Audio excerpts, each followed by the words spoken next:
Welcome to the Starting Stand-Up in Maine podcast, where we discuss stand-up comedy and my ill-advised attempt to get good at it.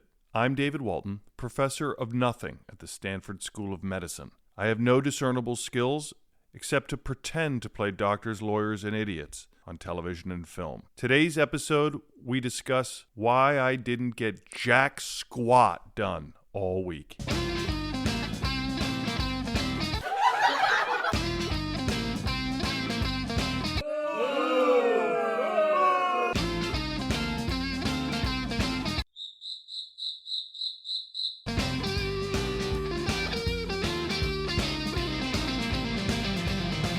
Oh man, that's rubbish! That's rubbish!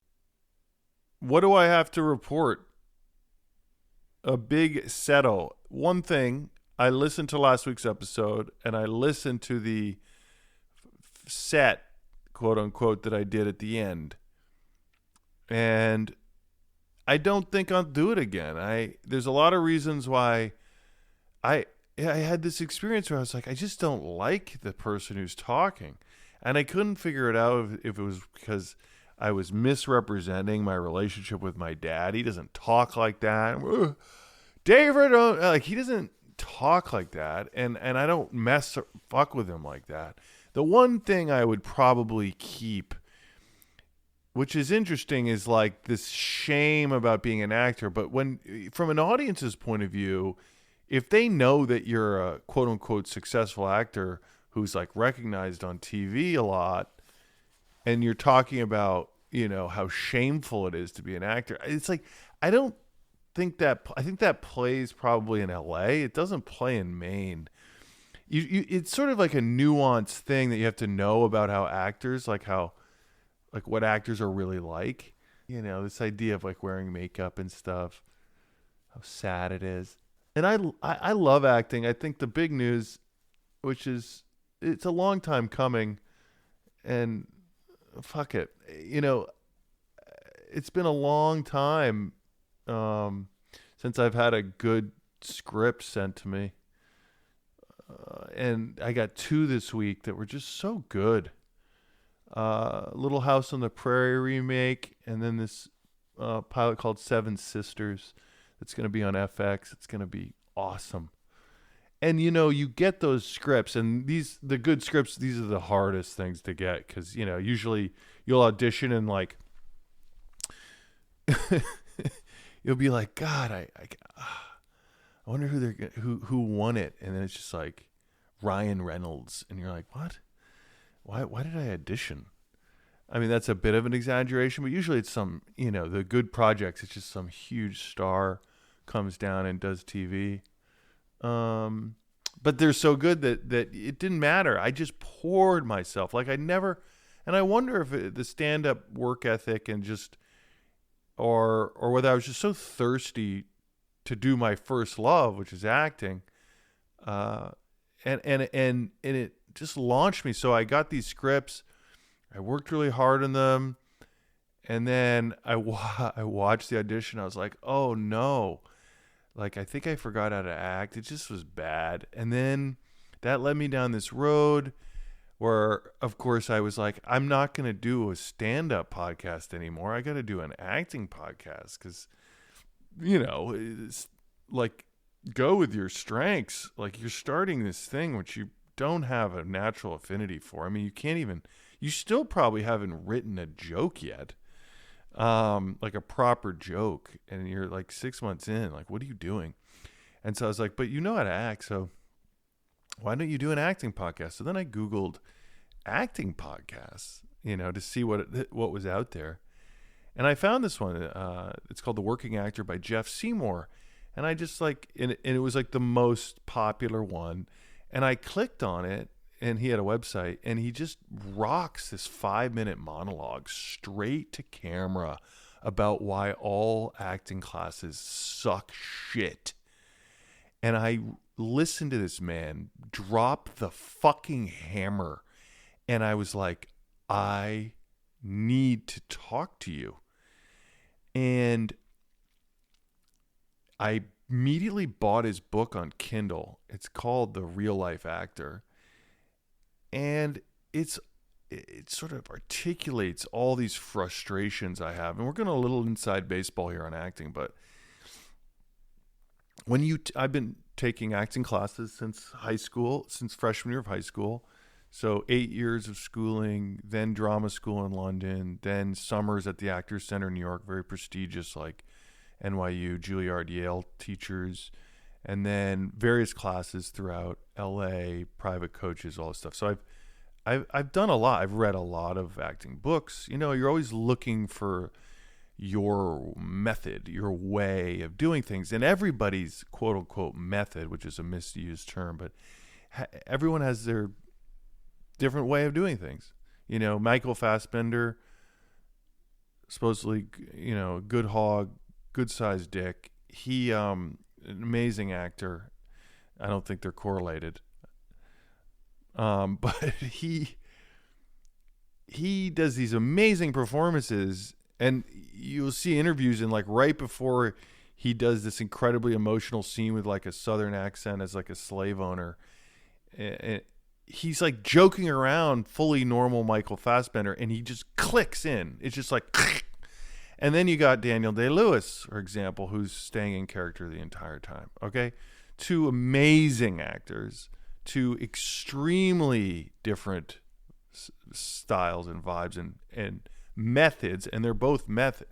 Daniel Day-Lewis is the traditional method actor, right? But Fassbender's is got his method going. So anyway, my point is,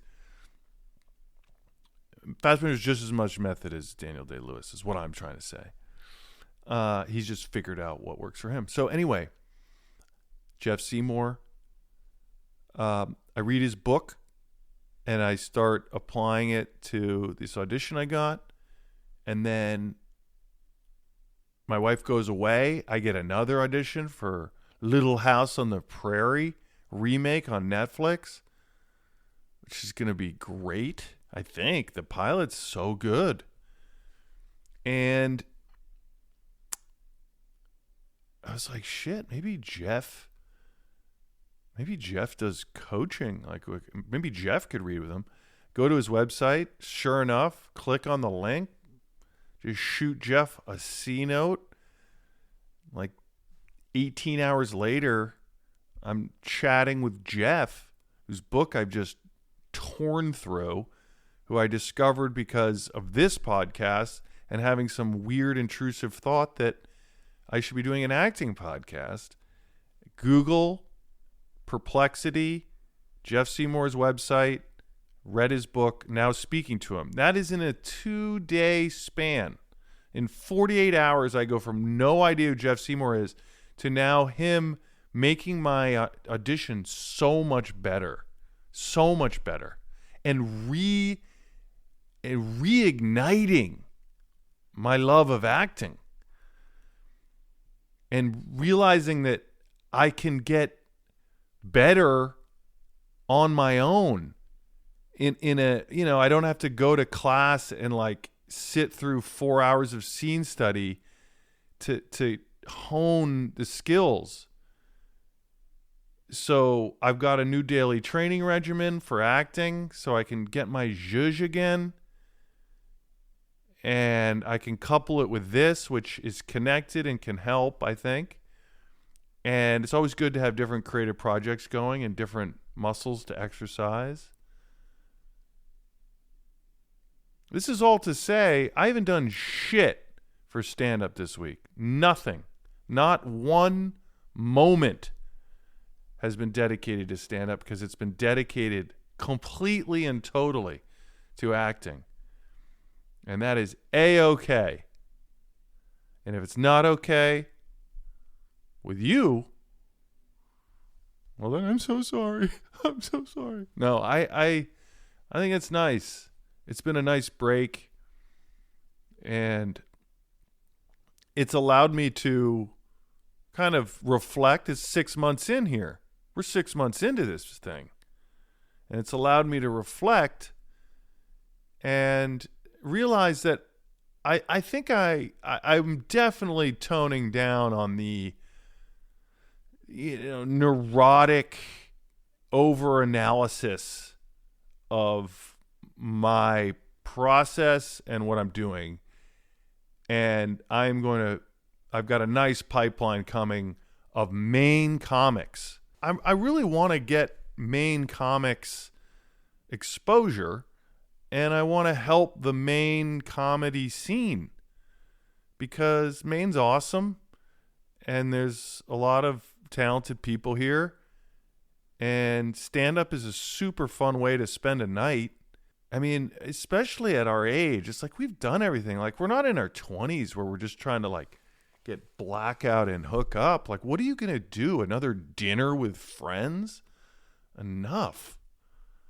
You've already spoken to these people. You know what they're going to say. Stop talking and go laugh at a comedy club. Let's get Maine comedy cooking, and let's get these people, let's get their lives exposed. Let's get their stories out there. All the podcasts are about all these famous people. Let's get these young guns. Who knows? Maybe I'll get some interviews of guys that will be massive soon in 5 years. Who knows? But we're gonna cook, man. We're gonna get some Maine comedy. Starting stand-up in Maine. It's time to jump in. All right? So that's all I got. When you don't do anything, there's not much to report. It's just that, I'm probably gonna be throwing out everything I've ever done to just bring in room for new. I think holding on and trying to. No, I mean, I'm still going to do that 10-minute set. I'm still going to get stuff, but I'm going to keep the spirit of flushing the pipe of shit. So new stuff and interviews, and I'm going to get connected to this community in Maine more deeply and hopefully showcase a lot of talented people. And if you've been listening for 6 months, I think this will be fun because you'll be like, finally we get some other people to listen to. Good Lord. All right.